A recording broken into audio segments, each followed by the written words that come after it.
ardhini na kwa udongo,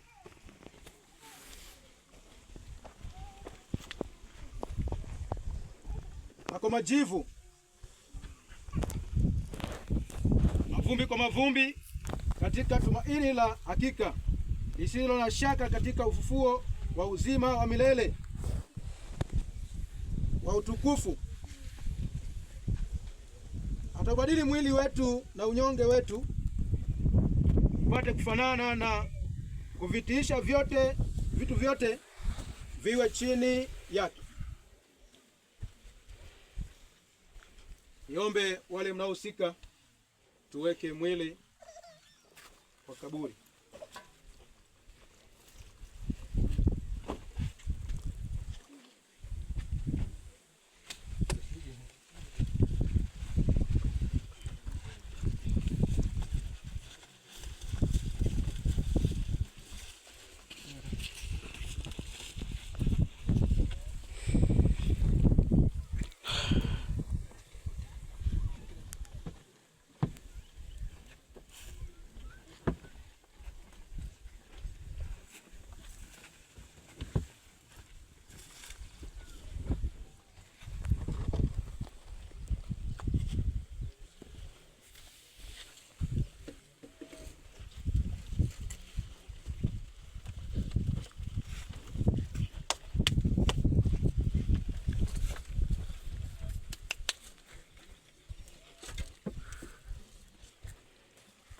Udongo kwenye koreo.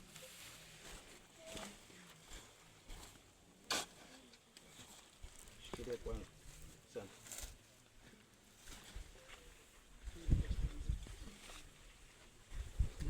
Mimi ndimi ufufuo na uzima. Yeye aniaminie ajapokufa atakuwa anaishi. Kitabu hicho kinapatikana, maandiko yanapatikana kitabu cha Ufunuo 1 na mstari wa 17 na wa 18. Kwa sababu imempendeza Mwenyezi Mungu katika upendo wake na hekima yake kumruhusu ndugu Ibrahimu, Morris, Daudi aweze kulala katika mavumbi, udongo kwa udongo na majivu kwa majivu, ambaye wakati wa ufufuo wake na utukufu atubadilisha mwili wetu wa unyonge upate kufanana na mwili wake wa utukufu, kwa uwezo ule ambao kwa huo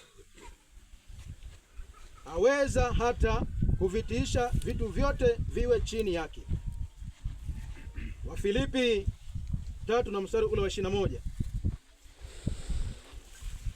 Nikasikia sauti kubwa kutoka katika kile kiti cha enzi ikisema, tazama, maskani ya Mungu ni pamoja na wanadamu, naye atafanya maskani yake pamoja nao, nao watakuwa watu wake, naye Mungu mwenyewe atakuwa pamoja nao, naye atafuta kila chozi katika macho yao, wala mauti haitakuwapo tena, wala maombolezo wala kilio wala maumivu hayatakuwapo tena, kwa kuwa mambo ya kwanza yamekwisha kupita.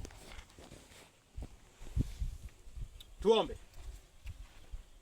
Baba yetu na Mungu wetu wa mbinguni, mtakatifu, mfalme uishie milele, uliyemuumba mwanadamu kwa sura yako, na ndio maana mwanadamu alipoanguka dhambini, Yesu ukaruhusu sheria yako ikapita katikati mwanadamu, na mauti yakampata mwanadamu, ikawa ni fundisho kwa mwanadamu.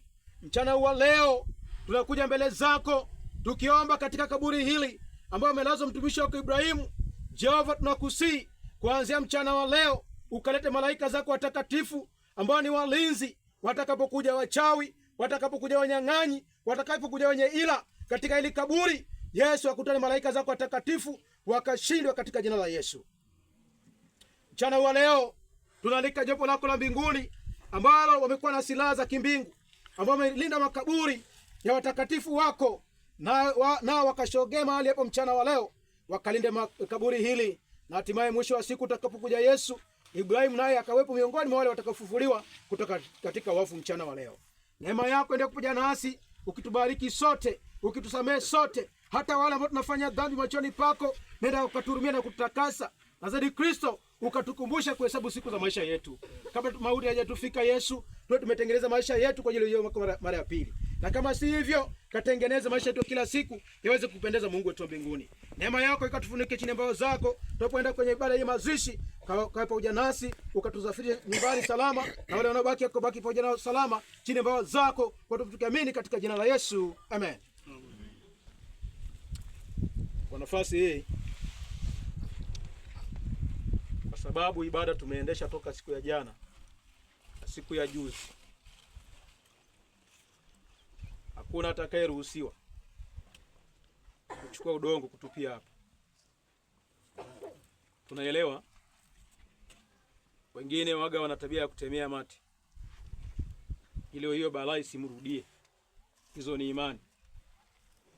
Ndio maana sisi tunaenda kanisani, tunayaacha hayo, kwa sababu tuko mahali hapa watu wa Mungu, tuelewe hivyo. Kwa hiyo mama, baba, nani yoyote hata ruhusiwa kuchukua udongo kutupia hapa. Kama tulipopigiwa simu kuhusu mashahada, tukamwambia sisi wa Sabato tuweki mashahada kwenye kaburi. Kwa sababu hatuna andiko lolote ambalo linatuambia tusome kitabu fulani kuna mashahada waliwekwa kwenye kaburi hata kwa watu waliopita. Hata hiyo fimbo mnayoiona hapo sio kwamba imetupwa kwa ajili ya miko au mila. Ni fimbo ambayo ilikuwa inatumika kwa ajili ya kupima jeneza kule ndani. Kwa ninaamini ya kwamba huduma zote ambazo zimefanyika hapa toka siku ya jana nilivyowaambia kule kwenye msiba, ya kwamba hatutaruhusu mila na desturi kufanya kazi kwa mwili huyu. Mwili wa huyu mtoto. Madam mamake ni mshiriki na yeye pia alikuwa ni mshiriki, huduma zote zinaenda kanisa. Mungu awabariki. Niwaombe vijana mnahusika na habari ya kuzika, basi tushike koreo na jembe kwa ajili ya kuendelea na ibada.